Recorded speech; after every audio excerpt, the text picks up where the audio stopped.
Hey all, welcome back to my YouTube channel commerce knowledge pool. हम पढ़े 12th standard का new syllabus of subject organisation of commerce and management, जहाँ पे हम पढ़े chapter number 7 consumer protection. आज हम कवर करने वाले new topic that is comparative study और डिस्टिंग्विश बिटवीन। जो ये टॉपिक है जो हमारा सबसे इम्पोर्टेंट टॉपिक है ये चैप्टर में से, और ये कंपैरेटिव स्टडी है जो 101% आपको बोर्ड एग्जाम में आता है। So it is very important question to understand. So let's start with the introduction part and to learn the distinguish between district commission, state commission and national commission। हम कौन सा distinguish learn करने वाले? That is district commission, state commission and national commission। Yes, अभी ये तीनों commission क्या है तो हमने क्वेश्चन में लर्न किया था, they are the redressal forum, जहाँ पे हमें जो भी कंप्लेंट्स किए रहेंगे उसका आपको क्या मिलेगा, सोल्यूशन मिलेगा। तो यही तीन फोरम के बारे में हम डिस्टिंग्विश को कवर करेंगे। सो आइए देखते हैं। So first point, meaning. So what is a meaning? अभी यहाँ पे जो भी मैंने मेंशन किया है they are the key points और नेसेसरी पॉइंट्स जो कंपल्सरी आपको एग्जाम में मेंशन करने हैं।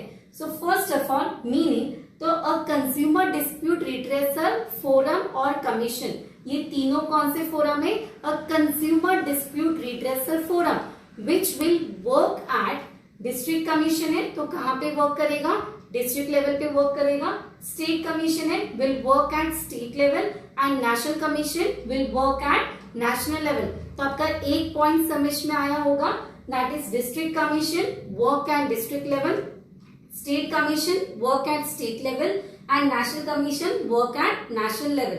अभी ये district commission, state commission and national commission इसको एस्टैब्लिश किसने किए? तो your answer will be it was established by state government, it was established by state government and it was established by central government. So आपका meaning में second point क्या होगा, किसने establish किया? तो state government and central government. इस तरह से आप मीनिंग को याद रख सकते हो और आप आंसर में अच्छी तरह से लिख पाओगे। Now second point, that is president. In your district commission, state commission and national commission, there are some president who will take the judgment। तो यहाँ पे कौन होगा? तो first of all, in district commission, the president who will take a judgment कौन होगा? District judge। In your state commission, high court judge will be there who will take a decision, who will give the judgment regarding all the issues and complaints। Next, in national commission, who will be the judge? Supreme court will be the जज। तो आपको याद रखना है कि इन district commission district जज will be there, in state commission high court जज will be there and in your national commission supreme court जज will be there who will take the decision regarding all the issues और complaints which are registered in this commission. And yes students who are new to my channel, जो पहली बार ये video को देख रहे, so please do like, subscribe and share all my videos to your friends and classmates and do show your love and support। इसी तरह मुझे प्यार एंड सपोर्ट देते रहिए। आगे हम देखते हैं that is members.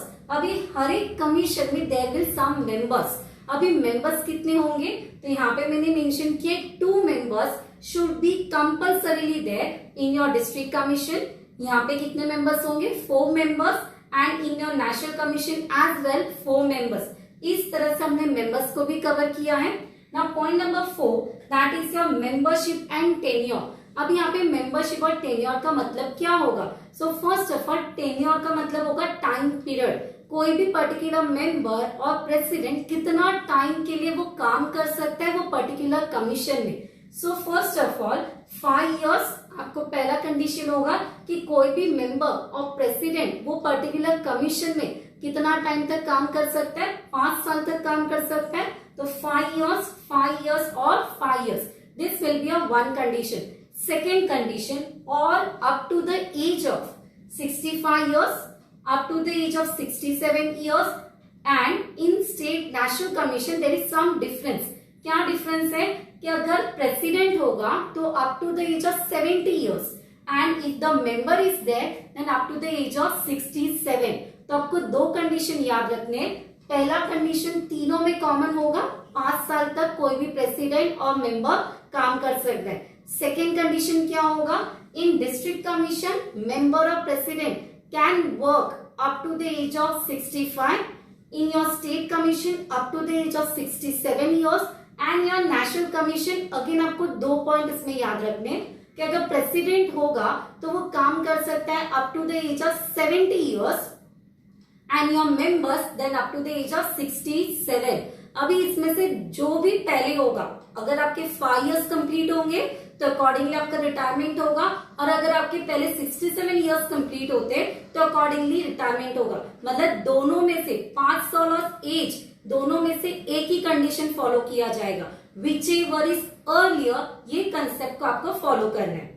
Next point that is area covered. अभी जो भी आपके केसेस होंगे, जो भी आपकी कंप्लेंट्स होंगे, वो कहां तक रजिस्टर होंगे, तो कौन सा एरिया कवर किया जाएगा। Very simple to understand. District commission है तो एरिया क्या होगा, district will be covered, your state commission state will be covered and your national commission entire country will be covered. तो इस तरह से डिस्ट्रिक्ट कमीशन वर्ड से ही पता चलता है district is covered, state commission state is covered and your national commission entire countries is covered. Next point monetary jurisdiction. अभी कोई भी हम केसेस को फाइल करते तो उसका मॉनिटरी वैल्यू कितना होगा, तो यहाँ पे monetary value will be that is does not exceed ₹1 crore.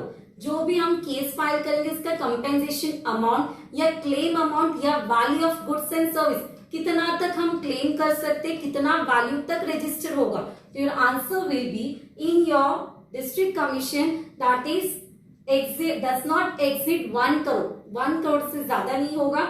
In your state commission it will be exceed 1 crore but less than 10 crore and in your national commission it will exceed 10 crore.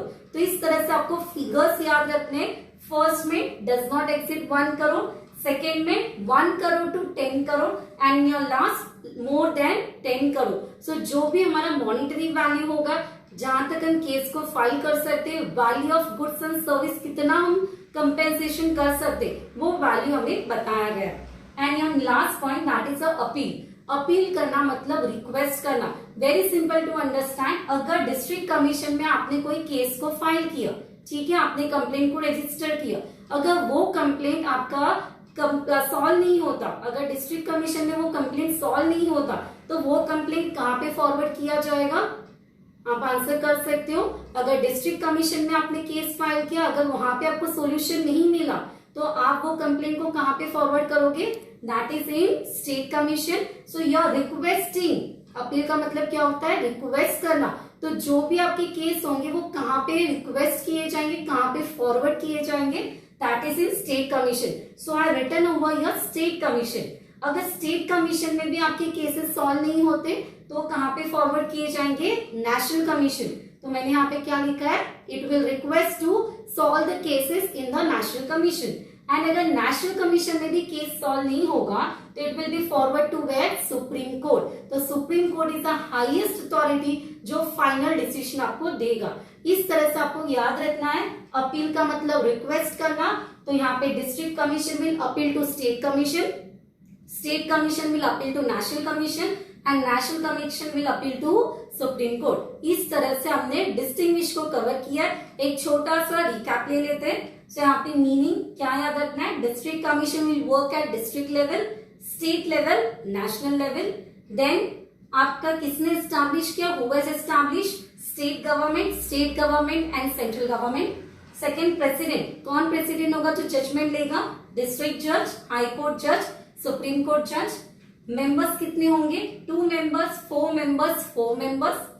Membership और tenure, तो तीनों में आपके 5 इयर्स कॉमन है। And second option that is up to the age of 65 years whichever is earlier. ये concept को याद रखना है, up to the age of 67 years. And in your national commission 2 conditions, that is if president then up to the age of 70 years and if members then up to the age of 67 years. Next, area covered, district is covered, state is covered and entire country. Monetary jurisdiction, कितना value of goods आपको compensation amount register हो सकता है, that is up to 1 crore or we can say less than 1 crore. It will be 1 crore to 10 crore and more than 10 crore. And at the last, who can appeal to whom, who can request to whom? So district commission can appeal to state commission can appeal to national commission, and national commission can appeal to Supreme Court, which has the highest authority. In this way we have done with our comparative study between your district commission, state commission and national commission. So I hope ये answer आपको एकदम clear होगा, and thank you for watching.